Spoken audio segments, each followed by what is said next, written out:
morning all. So today's procedure would be on health assessment. So we all know that in health assessment we mainly check the general health status of the patient. So before we go to the health assessment procedure, which I would be describing you in brief later, I want to first tell you that health assessment, mainly we do it to find out the clinical data or clinical information about the patient well-being. So it is usually a detailed examination of the clinical information that we get from the patient by using certain techniques which I would be introduced in my next step.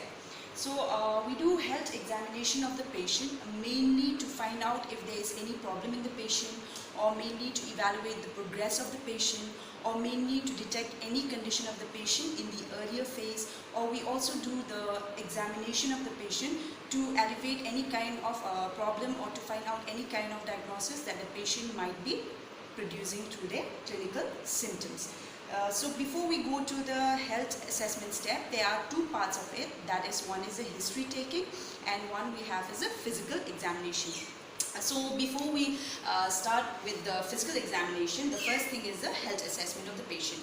So in the health assessment of the patient, history taking, we mainly see the demographic data of the patient. That is, we have to ask the age of the patient, the name of the patient, which ward the patient is, please be aware about it. The bed number of the patient is very important. The presenting chief complaints of the patient, with what complaints the patient is presenting, any history of past illness or any history of present illness of the patient is needed.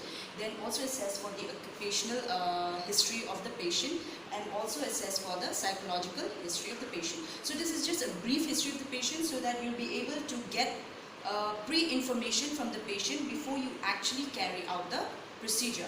So now, before you carry out the physical examination procedure, remember to arrange the screen. That is, you have to maintain the privacy of the patient so that the patient don't feel any discomfort in the ward.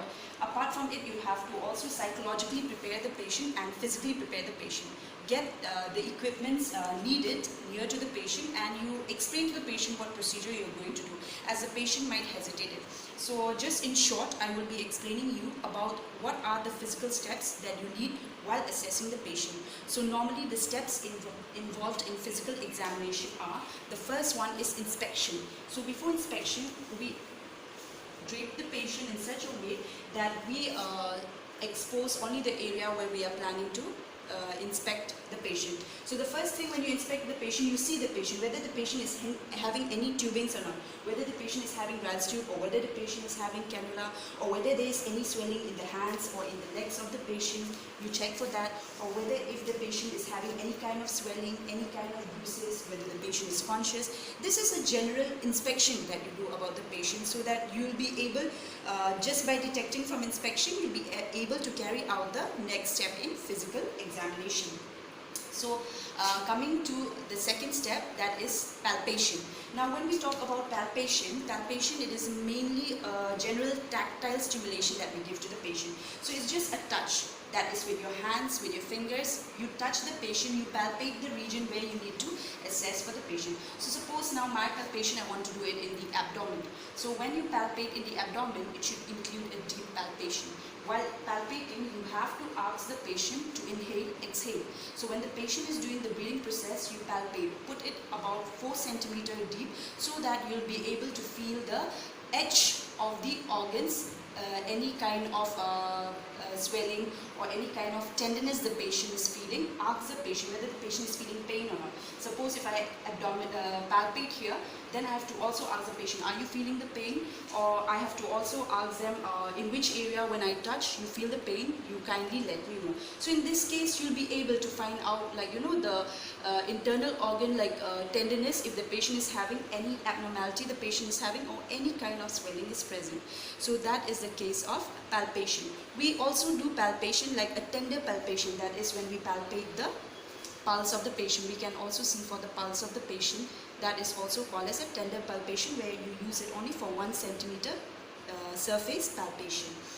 Then now coming to the third technique, that is percussion. Now what do we do in percussion? It is mainly a sharp stroke, whereby you'll be using the non-dominant hand. Since my dominant hand is left, my non-dominant hand would be right. So the right hand we usually place in the area where we need to percuss. Suppose now we want to percuss at the region near the liver region.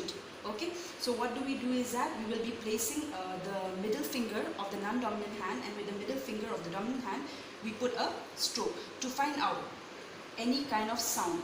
It might be giving a resonant sound, it might be giving a flat sound, and it might be giving a dull sound. So if in the abdomen you want to check for the fluid, it will be giving you a dull sound. So just a gentle stroke of your finger. Find out the sound. This can be find out if you want to find out in the chest, also to find out for the breath sound or for the heart rate of the patient. So this is the way we carry out. That is with the middle finger of the dominant hand.